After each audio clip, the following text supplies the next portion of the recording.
Enfin du concret côté Barça. J'espère que vous allez tous bien. Marcus Rashford est proche du Barça, on va dire ça comme ça, parce qu'avec ce club, on ne peut pas non plus dire que ça y est, c'est fait. C'est pas encore officiel, mais en tout cas, le Barça a fait une offre et c'est ça que j'attendais, voir que les choses avancent, tout simplement. On va donc parler un petit peu de Rashford. On va parler aussi de Luis Diaz, considéré trop cher, comme si c'était une surprise de la part du Barça. J'ai aussi retenu deux tweets pertinents sur le cas Rashford et on va parler un petit peu malheureusement d'Ibrahim Diarra, le Malien pour qui j'ai fait une vidéo il n'y a pas longtemps, qui vient de se blesser et qui ratera la tournée asiatique. Alors juste avant de commencer, laissez-moi vous présenter Match en direct, application numéro 1 sur tout ce qui est football, statistiques, classement, calendrier, mercato. Si vous voulez justement voir un peu les statistiques de Rashford lors des dernières saisons, ça se passe sur Match en direct. L'application est gratuite, fluide, elle est complète, pas de bugs. Vous avez accès au calendrier du Barça. Vous pouvez activer les notifications pour vos équipes préférées,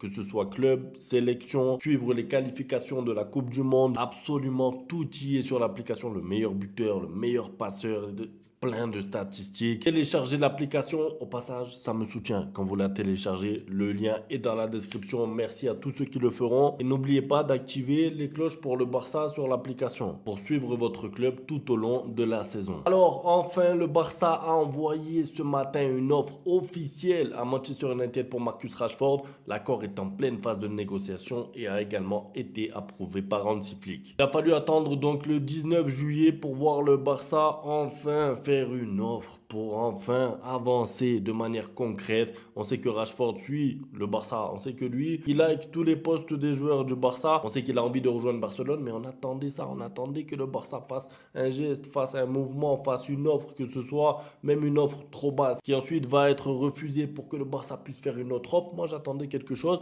et ça arrive enfin. D'ailleurs pour les détails de l'offre, donc apparemment pour l'instant c'est une offre de prêt avec option d'achat. Alors le détail de l'offre, j'ai envie de vous dire, on peut pas exiger plus, on peut pas demander un transfert, on peut pas demander un achat. Pourquoi? Parce que bon, on connaît les situations économiques du Barça, on sait que Deco est quand même assez limité dans ce domaine-là de négocier. On peut pas non plus être trop exigeant avec Deco. Déjà, il y a une offre, soyons contents. En plus, l'option prêt avec option d'achat, en vrai, elle fait sens. Pourquoi? Parce que on ne sait pas vraiment à quel niveau va être Rashford au Barça. On a un souhait, on a un espoir qu'il retrouve son meilleur niveau, mais comme on ne sait jamais, il faut se protéger. Et avec cette formule de prêt option d'achat, tu te protèges un petit peu. Après, il faudra voir si l'option d'achat est obligatoire. Il faudra voir les montants de l'option d'achat. Pour l'instant, ça, on ne le sait pas. Alors, apparemment, Manchester United a accepté cette offre. Maintenant, il ne resterait plus que les petits détails à régler. Je pense que c'est cohérent de la part de United. On sait qu'ils ont signé Mbeumo, je crois, 80 millions d'euros. Bon,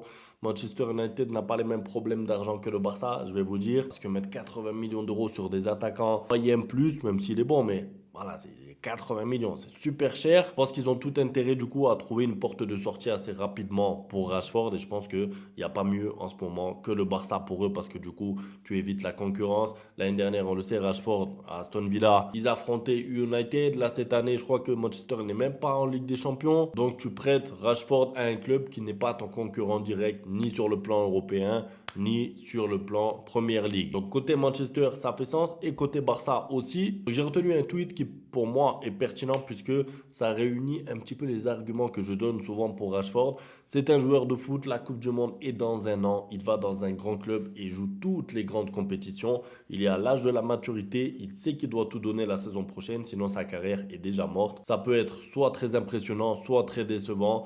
Je suis d'accord, c'est vrai qu'il y a toujours un risque. Déjà, de base, même avec les joueurs que tu achètes, même les joueurs qui sortent d'une grosse saison, il y a un risque. On va pas se mentir, quand Coutinho est arrivé au Barça en provenance de Liverpool où il était trop fort, des dribbles, des tirs de loin, des buts, des passes, on se disait impossible que Coutinho ça floppe au Barça. Vous vous rappelez très bien donc, des fois tu fais un transfert, tu payes cher, tu attends et puis le transfert ne marche jamais. Ça pareil pour Ibrahimovic, pour les anciens, ceux qui s'en rappellent, quand il arrive, même si bon moi je préférais Samuel Eto'o, mais pour vous dire, il y a des fois il y a des transferts, ça ne marche pas, soit le joueur ne s'intègre pas, soit il se passe quelque chose. Là, concernant Rashford, moi, ce que j'évalue, c'est qu'il y a très peu de risques dans le sens où c'est pas qu'il est finito, mais la plupart du monde du football, en tout cas, ne compte plus sur lui. On va pas se mentir, on est dans la génération les Lamine Yamal, t'as l'impression qu'Mbappé est déjà dépassé. Rashford, t'as l'impression que plus personne ne parle de lui. Ce qui peut arriver pour moi côté Rashford peut être que positif. J'ai l'impression que s'il ne s'impose pas, ça ne sera pas une surprise. Par contre, s'il retrouve son meilleur niveau, il peut faire beaucoup de bonnes choses au Barça. Ça, j'en suis convaincu de par son profil déjà, parce que vous le savez, c'est un joueur qui peut jouer à gauche et au poste de numéro 9. Ça, pour moi, c'est trop important quand on sait que Lewandowski prend de l'âge.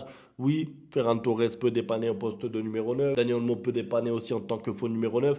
Il y a de quoi faire avec les attaquants du Barça, mais se rajouter un joueur comme Rashford, c'est pas négligeable, honnêtement. En plus de ça, et comme il l'a dit lui dans le tweet, on est à un an de la Coupe du Monde. Je pense que Rashford a envie de la jouer, cette Coupe du Monde, comme tout bon footballeur. Je pense que s'il met des likes au Barça, c'est qu'il est passionné indirectement par le Barça. C'est qu'il se voit lui, il s'imagine lui au Barça.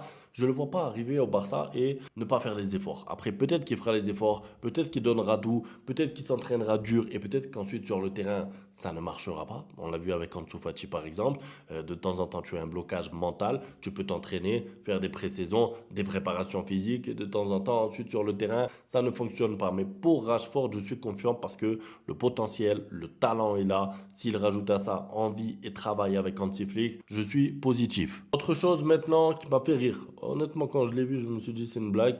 Le Barça estime Luis Diaz trop cher. Ça, c'est de l'actu, non? Ça, c'est une info. Ça, je suis surpris. Moi, quand je l'ai lu, je me suis dit non, il est pas trop cher, c'est pas possible. Ça fait pas 2 mois que je le dis. Ça fait pas 2 mois que Massian en parle. Ça fait pas 2 mois que toute la communauté Barça, on dit à l'unanimité, Luis Diaz, c'est trop cher. C'est pas possible que maintenant, le Barça s'en rende compte. Hein. Le 19 juillet, ils se sont levés, ils se sont dit non, finalement, c'est trop cher. Ouais, j'ai pas les moyens. Ça me paraît évident. Ça fait 1 mois et demi qu'on en parle. Ça fait 1 mois et demi qu'on dit Luis Diaz, trop cher, 80 millions. Même s'ils descendent à 77 millions plus bonus, c'est trop cher, c'est cher. Donc attendre là le 19 juillet pour en déduire que Luis Diaz est trop cher et donc enfin se pencher sur un plan B alors que le Barça a commencé la pré-saison, il y a des fois je comprends pas. C'est pour ça que je vous disais, moi je veux bien attendre, être patient, le fair play financier, mais là la saison elle va reprendre dans 3 4 semaines. Il faut accélérer parce que tu peux pas attendre Luis Diaz. En fait, il faut arrêter de croire que les autres clubs, c'est des clubs là pour aider le Barça. À aucun moment, ils vont dire, bon, le Barça, vous avez des problèmes économiques, je vais vous baisser le prix. C'est trop cher pour vous, vous inquiétez pas, je vous laisse Luis Diaz à 50 millions. On n'est pas au marché là. Tu peux négocier un peu, mais c'est pas comme ça la vie. Donc Luis Diaz, trop cher, jugé trop cher, ça me paraît juste logique, c'est juste normal, c'est juste qu'on avait anticipé. Il est trop cher, c'est la réalité. Trop cher par rapport à quoi? Par rapport aux finances du Barça. Si c'était Manchester City ou le Bayern qui se positionne sur Luis Diaz, ils ont les moyens, c'est pas trop cher. Mais le Barça qui est en difficulté, ils peuvent pas mettre 80 millions, c'est trop cher, c'est tout. Bon, pour terminer, malheureusement, Ibrahim Diarra souffre d'une déchirure musculaire du muscle de la jambe droite. Je suis un peu dégoûté parce que j'ai fait une vidéo sur lui, j'étais tellement hypé, j'avais envie de le voir, j'avais envie de le suivre lors de ses matchs amicaux. Je sais pas s'il aura une autre chance en fait, c'est ça, je vous mens pas, hein, pour la saison à venir avec Bardi qui est arrivé, qui a apparemment fait bonne impression. Il y a aussi du coup Rashford qui devrait arriver. Il y a déjà les joueurs en place, Lamine Yamal, Rafinha, Ferran Torres et tout. Je ne vais pas tout vous détailler, vous connaissez l'effectif de toute façon. Je suis un petit peu pessimiste pour qu'Ibrahim Diarra ait du temps de jeu. En fait, je comptais vraiment sur cette pré-saison-là parce que je sais qu'il s'entraîne à fond. Je comptais sur ces matchs contre les équipes asiatiques pour qu'il ait un peu de temps de jeu et pour qu'il puisse rentrer progressivement dans l'équipe première. Là, ça va se compliquer un petit peu à cause de la concurrence. Après, c'est jamais trop tard. Si jamais il brille vraiment dans sa catégorie à lui, il peut être appelé en équipe première à tout moment. Vous savez comment ça marche. Il peut y avoir un blessé ou deux blessés. Mais on va dire que ça se complique un peu pour lui. Et quand j'avais fait la vidéo sur lui, j'étais réellement hypé par ce joueur. Et je voulais vraiment le voir. 3-4 semaines, en fait, le problème, c'est que ça arrive au mauvais moment parce que ça arrive en pleine préparation physique et en pleine période où il y a des matchs amicaux là dans une semaine. C'est vraiment dommage. Bon, c'est tout pour la vidéo en tout cas. Un grand merci à tous pour le soutien. On se retrouve demain en espérant que le dossier Rashford ne mette pas une semaine à se faire. Plus vite c'est officialisé, plus vite il pourra s'entraîner, plus vite il pourra s'aligner, on va dire, sur le plan physique avec ses coéquipiers. Demain donc pour la suite. Ciao. Bang, bang, bang, bang, goodbye. Ustedes pueden aceptar mi negocio o aceptar las consecuencias. Plata o plomo.